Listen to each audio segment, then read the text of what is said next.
ادارے کے لیے، ہمارے اس ادارے کے عظیم الشان اساتذہ کرام کے لیے اور جو بھی ادارے سے محبت کرنے والے ہیں ان کے لیے آپ ایک عظیم الشان صدقہ جاریہ ہے۔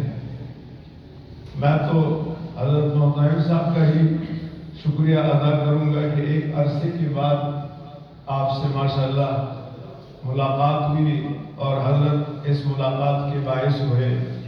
ہماری دعا ہے اللہ تعالیٰ حضرت کی زندگی میں، عمر میں برکت عطا فرمائے۔